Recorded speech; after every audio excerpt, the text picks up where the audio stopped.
Hello friends, welcome to study group Pathshala. मैं उल्लास और आज की क्लास में हम लोग डिस्कस करेंगे एक इंपॉर्टेंट ऐसे को, और ये ऐसे होगा सेव एनर्जी पर। ठीक है, आप इसको जरूर तैयार करिए एसएससी, सीजीएल, सीएचएसएल, एमटीएस या फिर अदर एग्जाम्स के लिए। ठीक है, इसकी कंप्लीट प्लेलिस्ट को जरूर देख लीजिएगा। सारे जितने भी इंपॉर्टेंट टॉपिक्स हैं वो सभी आपको मिल जाएंगे इस प्लेलिस्ट में, जिनको आप वॉच कर सकते हो। साथ ही साथ इसकी लेटर्स की प्लेलिस्ट को भी आप देख सकते हो, जितने इंपॉर्टेंट लेटर्स हैं वो भी आपको मिल जाएंगे।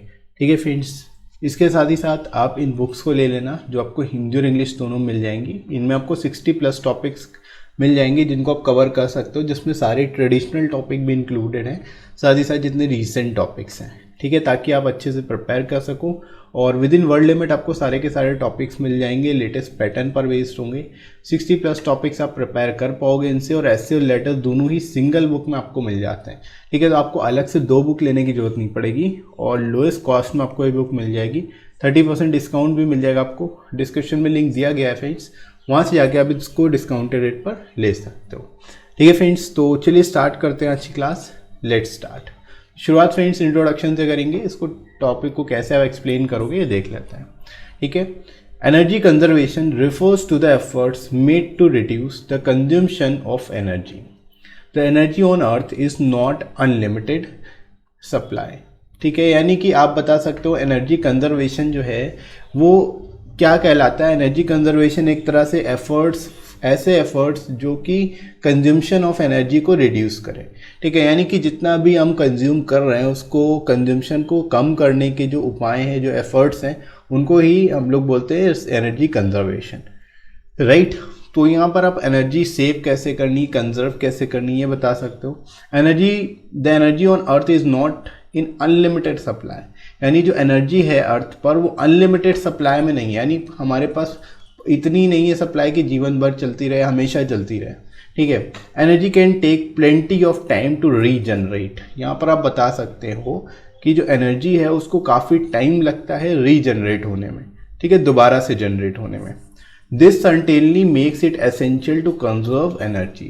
ठीक है, इसीलिए हम सभी को समझना चाहिए कि एनर्जी को कंजर्व भी करना पड़ेगा। ठीक है, एसेंशियल हो जाता है कि एनर्जी को कंजर्व किया जाए, क्योंकि एक बार जो एनर्जी पूरी तरह से ख़त्म हो जाएगी उसको फिर दोबारा से रीजनरेट नहीं किया जा सकता। ठीक है, और करने में भी हजारों साल लगते हैं रीजनरेट होने में। राइट, तो यहाँ पर आप बता सकते हो कि एनर्जी का कंजर्वेशन काफ़ी ज़्यादा इंपॉर्टेंट है। राइट, तो शुरुआत आप इस तरह से करोगे इस टॉपिक की। आगे बढ़ते हैं। Energy conservation is achievable either by using energy more efficiently और by reducing the amount of service usage. ठीक है, यहाँ पर आप बता सकते हो जो एनर्जी है उसको एनर्जी कंजर्वेशन 2 तरह से किया जा सकता है।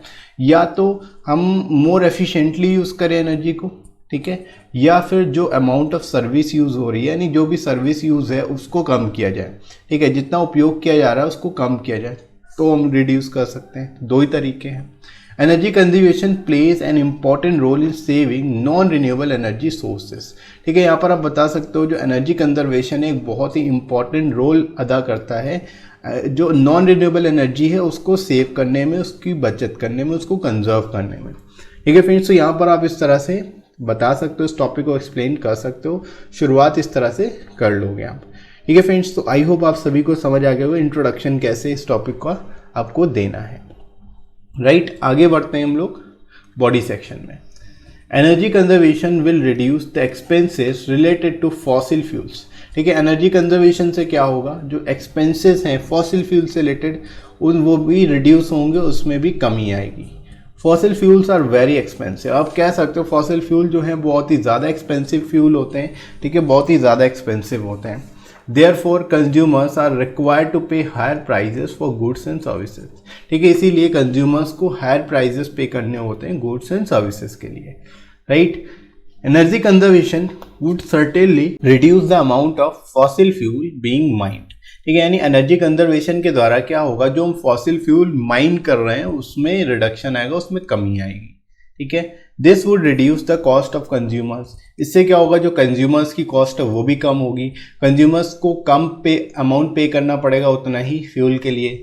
Right, So energy conservation would also strengthen the economy as consumer will have more disposable income to spend on goods and services.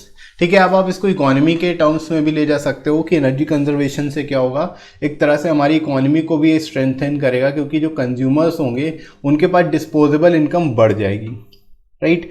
उनके पास जो डिस्पोजेबल इनकम है वो और बढ़ जाएगी जिसको वो अदर गुड्स एंड सर्विसेज में स्पेंड कर सकेंगे, राइट। तो यहाँ पर आप एनर्जी कंजर्वेशन की इंपॉर्टेंस को बता सकते हो, इसके बारे में लिख सकते हो अच्छे से, राइट फ्रेंड्स। आगे मूव करते हैं हम लोग। Energy conservation is good for scientific research. अब आप ये भी कह सकते हो कि एनर्जी कंजर्वेशन जो है वो साइंटिफिक रिसर्च के लिए भी काफ़ी अच्छी है, काफ़ी ज़्यादा इंपॉर्टेंट है। This is because energy conservation gives researchers plenty of time to conduct researches.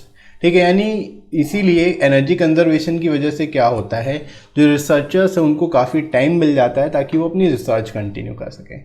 ठीक है, अगर एग्जांपल के तौर पे कोई एनर्जी है वो केवल 100 सालों तक ही है रहेगी और उसको हम यूज़ करते जा रहे हैं तो 100 साल के बाद वो पूरी तरह से ख़त्म हो जाएगी, नील हो जाएगी। ठीक है, लेकिन अगर उसी को हम कंजर्व करके चलें तो हो सकता है 100 साल की जगह 200 सालों तक उसको यूज़ कर सकें। तो जो 100 साल एक्स्ट्रा बढ़ेंगे तो उनमें हम कोई ऐसा सब्स्टिट्यूट निकाल लेंगे जिससे जो हमारे पास रिसोर्सेज है उसी से और रिसोर्सेज डेवलप कर सकें। ठीक है, तो इस तरह से आप कह सकते हो एक तरह से जो रिसर्च है उसमें भी काफ़ी ज़्यादा हेल्प करती है energy conservation, right friends. These researchers will have more time to come up with various energy solution and alternatives। ठीक है, जितना ज़्यादा रिसर्चर्स को टाइम मिलेगा उतना ही ज़्यादा चांसेस हैं कि जो रिसर्चर्स हैं वो अलग अलग वेरियस एनर्जी सोर्सेज को लेकर के आएँ और इससे रिलेटेड जो अल्टरनेटिव्स हैं उनको लेकर के आएँ। ठीक है, ताकि जो यूज़ है वो और बेहतर तरीके से हो सके और एफिशिएंट तरीके से हो सके, राइट। आगे मूव करते हैं। Human must ensure to have fossil fuels as long as possible. ठीक है, यानी कि ह्यूमंस के लिए एक तरह से ये इंश्योर करना बहुत ही ज़्यादा ज़रूरी है कि फॉसिल फ्यूल जितना ज़्यादा समय तक पॉसिबल हो रहे। ठीक है, this would give enough time to finding practical solutions. ठीक है, इससे क्या होगा, जो सफिशिएंट टाइम मिल जाएगा रिसर्चर्स के पास ताकि वो प्रैक्टिकल सोल्यूशंस इसके निकाल सकें, इसके क्या बेहतर सोल्यूशन से निकाल सकें, right. Another important reason for energy conservation is environmental protection। ठीक है, इसके अलावा जो अदर रीज़न है एनर्जी कंजर्वेशन के लिए वो क्या है, इन्वायरमेंटल प्रोटेक्शन। इन्वायरमेंट को प्रोटेक्ट करना, इन्वायरमेंटल प्रोटेक्शन भी जो एक बड़ा कारण है इसके पीछे। ठीक है, तो यहाँ पर आप इसको भी डिस्कस कर सकते हो। Energy conservation would also result in good health of humans. ठीक है, एनर्जी कंजर्वेशन से क्या होगा, जो ह्यूमन हेल्थ होगी वो भी बेटर होगी। ठीक है, क्योंकि पोल्यूशन कम होगा। The pollution release due to energy resources is harmful to the human body. ठीक है, यानी जो पोल्यूशन होता है एनर्जी सोर्सेज को जनरेट करने में, माइन करने में, वो क्या होता है, हार्मफुल होता है बेसिकली ह्यूमन बॉडी के लिए, right. The air pollution due to fossil fuels can cause various respiratory problems. ठीक है, जो फॉसिल फ्यूल्स हैं उसकी वजह से बहुत सारी रेस्पिरेटरी प्रॉब्लम्स हो सकती हैं, एयर पोल्यूशन की वजह से बहुत सारी रेस्पिरेटरी प्रॉब्लम्स हो सकती हैं, राइट। तो यहाँ पर आप इस तरह से बता सकते हो कि एनर्जी कंजर्वेशन की वजह से किस किस तरह से बेसिकली प्रॉब्लम्स हो सकती है और क्या क्या इसका स्कोप है, राइट। इसके बाद देखो, Mahatma Gandhi absolutely right said the earth provides enough to satisfy every man's needs but not every man's greed. ठीक है, यहाँ पर आप गांधी जी की स्टेटमेंट को लगा सकते हो, गांधी की स्टेटमेंट को ऐड कर सकते हो कि गांधी जी ने एक बार कहा था कि अर्थ जो है सबकी नीड को सेटिस्फाई कर सकती है लेकिन सबकी ग्रीड को सेटिस्फाई नहीं कर सकती, सबके लालच को नहीं सेटिस्फाई किया जा सकता। ठीक है, energy conservation is considered as a quick and economical way to solve the problem of power shortage. ठीक है, यानी जो पावर शॉर्टेज है, पावर की कमी है, उसको पूरा करने के लिए एक तरह से क्विक और इकोनॉमिकल सोल्यूशन है एनर्जी कंजर्वेशन, राइट। तो यहाँ पर आप इस तरह से बता सकते हो, इस तरह से यहाँ पर आप एक्सप्लेन कर सकते हो इस टॉपिक को। ठीक है फ्रेंड्स, तो आई होप आप सभी को समझ आ गया होगा इस टॉपिक को कैसे लिखना है, कैसे आप इसको बेहतर तरीके से लिख सकते हो, एक्सप्लेन कर सकते हो, राइट फ्रेंड्स। तो इसी तरह से आप बाकी के टॉपिक्स को भी प्रिपेयर कर सकते हो। और ये वीडियो कैसा लगा कमेंट करके जरूर बताइएगा। वीडियो अच्छा लगा हो तो लाइक जरूर कर दीजिएगा, वीडियो को शेयर करिएगा अपने सही फ्रेंड्स में और सब्सक्राइब कर लीजिए इस चैनल को अगर आप में से कोई नया है तो, ये फ्रेंड्स, इसके साथ ही साथ आप कमेंट सेक्शन के थ्रू कमेंट करके सजेशन भी दे सकते हो और आप मुझे अनअकैडमी पर ही फॉलो कर सकते हो और मेरे कोर्सेज को देख सकते हो। राइट फ्रेंड्स, तो अभी के लिए इतना ही। नेक्स्ट मिलते हैं अगली क्लास में। Thanks for watching.